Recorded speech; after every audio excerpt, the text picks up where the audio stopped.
coming up on today's episode. So I kind of figured it would be like January or so. But we now have a closing date. If you've been on the ride recently, you would see that the walls have gone up in a certain area of the queue line, and that's the area it will be no more. The Bry Adventures podcast is on now. Hey everyone, welcome to the podcast, episode 3. I'm your adventure guide, Brian Armand, and today we are talking about Disney World, and it's a theme park update. With that said, let's dive into it. Today we have a quick update around the Disney parks. This theme park update is being brought to you by Retro Rewind with Jeff and Brian, a new segment coming to the podcast, and our friend Jeff stops by the podcast and talks all things theme parks, 80s and 90s TV, film, and pop culture. We're going to get into all that with Jeff in a future episode coming soon, so make sure to check back for that. And now, let's get right into the Disney news and updates.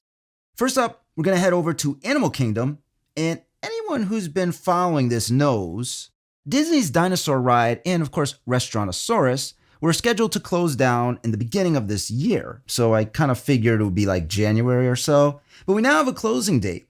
Your last chance to ride will be on February 1st, 2026, as it's closing for good on February 2nd. Restaurantosaurus, of course, will also be going to be closing, and what a great themed restaurant that was. If you haven't been there yet, make sure you could get there in the next two weeks, I guess, until it closes February 1st. I don't know what they're going to, or I don't know how it's going to be rethemed, if they're going to raise it, if they're going to make a new restaurant within its place. Don't know what's coming there yet, but check it out before it closes. Of course, these closures are because of a new land that's coming, themed to the Tropical Americas. The Tropical Americas land will be called Pueblo Esperanza. The attractions here will be based on Encanto and Indiana Jones. Unfortunately for fans of the Dinoland area, it will be no more. As you may know, Dino Land in several areas was closing down in stages throughout the year. So, of course, we look forward to the brand new Tropical Americas area, and it has a scheduled opening for sometime in 2027. Next, we're going to head over to Hollywood Studios in the long-rumored and anticipated retheme of Rock and Roller Coaster, starring Aerosmith. This will close on March 1st, 2026. The coaster originally opened in 1999, so it had a long run. However, now it's time for the Muppets to take the wheel, so to speak. The ride will be called Rock and Roller Coaster starring the Muppets, and of course featuring the Electric Mayhem Band. Now, if you've been on the ride recently, you would see that the walls have gone up in a certain area of the queue line, and that's the area where you used to see Aerosmith in the control booth, in the little recording studio area.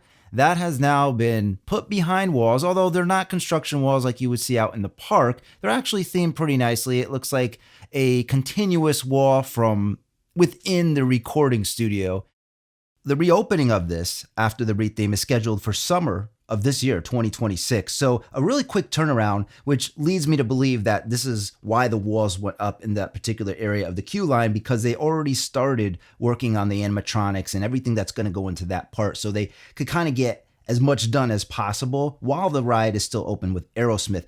Now, if you remember back in 2023 and 2024, there was a major refurbishment done to Rock and Roller Coaster starring Aerosmith. And there was a lot of rumors circling around at the time. Because it was closed for so long, a lot of people had speculated that possibly it would reopen with a Muppets theme at that point. But obviously we didn't see that happen because it reopened. Aerosmith was back in the building. But now, in 2026, it's a different story. Muppets are definitely coming there, and they're coming this summer. So it makes you wonder if those big major refurbishments and scheduled maintenance was probably in preparation for this, kind of getting all their ducks in a row, so to speak. And now within the last couple of years, there's a lot of things that have been updated, but it may have just been just for scheduled maintenance. A lot of these rides, you got to remember these rides are going like almost 365 days a year. I mean, they do shut down for, if they break down or what have you, but these rides are constantly going throughout the day, the weeks, the months, the years. One could speculate that those refurbishments, those major refurbishments from a couple of years ago, could have been in preparation for getting the Muppets into the new record label. That's right, the Muppets are in the building. They own the recording studio now. So while still on the Muppets, still talking about the Muppets, on a side note to this, I have an episode coming up on the podcast that is going to specifically talk about something interesting with the whole Muppet Courtyard thing and what it was. I'm not going to give you any insight to that episode as of yet, but it's going to be an interesting episode if you want to check back for that. Should be coming up within the next several episodes or so. I'll leave you with this one hint. I don't even think it's really a hint, but the Rock and Roller Coaster with the Muppets, that's just one entity. What about the rest of the area? We'll dive into that. Now, speaking of the Muppets, they sort of got the boot from their old stomping grounds, the Muppets Courtyard, of course. However, they procured a recording studio. How cool is that? And a roller coaster. So that's even better, right? Not too bad. And the Muppets Courtyard has been taken over by some monsters. But not just any monsters. Monsters, Inc. In a new land called Monstropolis. Construction has already been well underway, with the old soundstage store demolished a while back, and signage and some of the land kind of raised and flattened so they could kind of start retheming, redeveloping the whole area of the former courtyard. By the way, also this retheme could be seen on the concept artwork, so if you're there at the park and you're looking at the construction walls, take a closer look. There's some nice artwork on there and it will show you exactly the concept, and concept artwork is always scheduled to change, but if there's any big major updates, we'll keep an eye out on that as well. Now, one of the main attractions here will be the highly anticipated Door Coaster, or Monsters Door Coaster, whatever you're going to call it, which has already created a buzz with Coaster and Monster Inc. enthusiasts. The actual coaster building will expand into some of the former cast member parking. It's kind of way in the back, not seen by park guests, especially with a lot of the tall buildings and what have you. So yeah, the coaster show building is pretty big, to say the least. So no exact date yet. However, I'm hearing anywhere between 2027 or 2028. Now, still staying within the Hollywood Studios park, another welcome makeover to a specific area is underway. The old animation courtyard that once featured the Star Wars launch bay, remember that? Not too long ago. And further back, it housed the backstage studio tour. It's now currently being transformed into an area known as Walt Disney Studios. I'm looking forward to this, actually. It'll feature the magic of Disney animation, and a lot of Disney enthusiasts are looking forward to this change here as well. So another cool thing is we'll see the Sorcerer Mickey hat adorn the building entrance. However, by making way for this new Walt Disney Studio area, unfortunately, the iconic entrance to this area that has graced this area since day one, since the park opened really, has been taken down. However, the concept art shows the new entrance area gives a nice studio entrance aesthetic. Also, right in that area is the reimagined Little Mermaid, a musical adventure. That is currently open. You're going to see some construction walls up there. That's actually for the Walt Disney Studios and the whole animation courtyard thing that's going on. But you could still get access to the Little Mermaid musical adventure show. Now, making our way over to the Magic Kingdom. If you've been to the park recently or heard by now, a new Cars Land area is coming to the old Rivers of America. It's going to be entitled Piston Peak. So to make way for Piston Peak, Rivers of America has already been drained, and Tom Sawyer's Island has already been raised. Basically right now, it's just a lot of construction walls up and a lot of piles of dirt within those construction walls. Now they've made some progress and there's been some new concept artwork. There was an original concept artwork a while back and it's been a little bit more updated. Now, another new land area rumor that you might have been hearing floating around for a while has been the Villains Land. It will be debuting near Big Thunder Mountain in the near future. So stay tuned for that for future updates. Right now, I think a lot more emphasis is being put on Piston Peak, and eventually Villains Land will come later after Piston Peak is open. On a little side note to the Villains Land, remember the episode I was telling you about the Muppets? Stay tuned for that. There's a little Villains tie-in to that as well. So again, that's on an upcoming future episode that's coming very soon. Now, speaking of Big Thunder Mountain, yeah, it's a big refurbishment. It's a big update. I can't believe it's already been about a year. It closed back in January 2025. This has been a very long refurbishment. The reason why it's taking so long is there's a lot of set enhancements. There's a lot of major refurbishments going on. The wait till it reopens will be soon enough, as it's scheduled for a spring 2026 reopening. Finally, right? And this, of course, is going to be a highly anticipated reopening. probably expect some major lines as well, I would imagine. Now, what to expect when it opens? I'm sure we'll see some updates to the ride vehicles, the theming in general. If you remember the Rainbow Caverns, back in the day, it was an older attraction that Disney had. There's going to be a new cavern scene inspired by the Rainbow Caverns. I don't know how close it will be to the original Rainbow Caverns, but there's going to be some beautiful colors in there. And it's just going to be an amazing addition to Big Thunder Mountain, I think. So rest assured, this summer, the Big Thunder Mountain walls will be coming down and you'll be able to ride once again. For our last park update today, we head over to Epcot.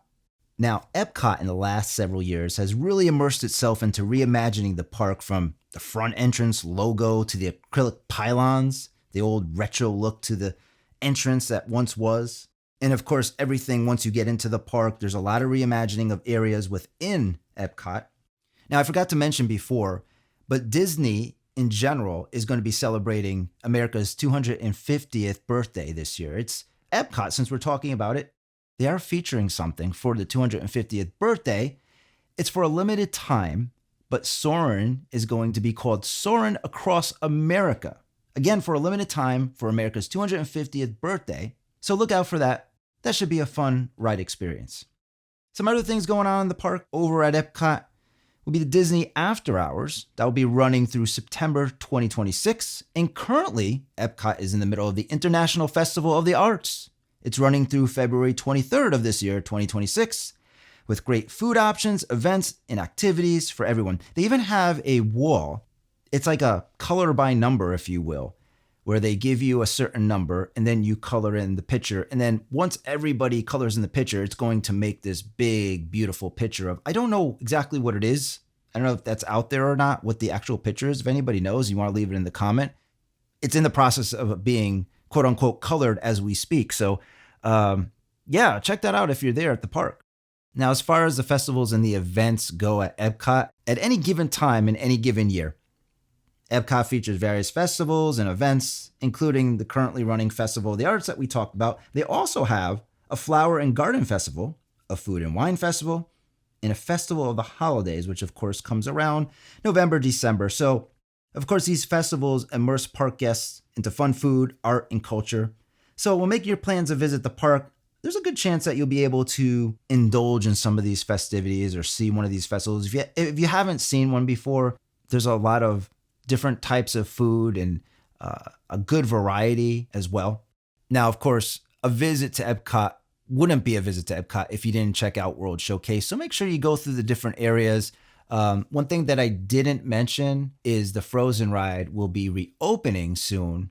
And they have some refurbishments on some of the animatronics where I think it's some of the facial features of the animatronics in one of the scenes is going to be redone. So it's going to be more lifelike. And also, we'll talk about Spaceship Earth. It has some great new lighting effects and additions to it as well. When you could take in the Spaceship Earth ball from farther away, it just looks amazing. You know, and also whenever you can experience one of Disney's iconic landmarks lit up with lighting or projection mapping as they do now. Whether, like I said, you're there near the ball or you're far from your hotel balcony looking outward into the parks, seeing Disney at night is definitely a spectacle, and it's something that you can enjoy. And speaking of hotels, there are several hotels throughout Disney's properties that are undergoing scheduled routine maintenance and or refurbishment, so make sure to research for yourself when planning a trip to the parks or a well-deserved vacation. As we know, theme parks are continuously in an ongoing mode of keeping the parks updated and beautified so that when you visit, your experience can be magical. And we all want that magical experience. That's what Disney is about for family and friends. You know, if you haven't been there before, you haven't been there in a while, a lot of things change, but also there's several things that stay the same. And with that, this podcast adventure is in the books. And remember to take some time to enjoy your own adventures. And when time allows, come back and check out some more Bri Adventures.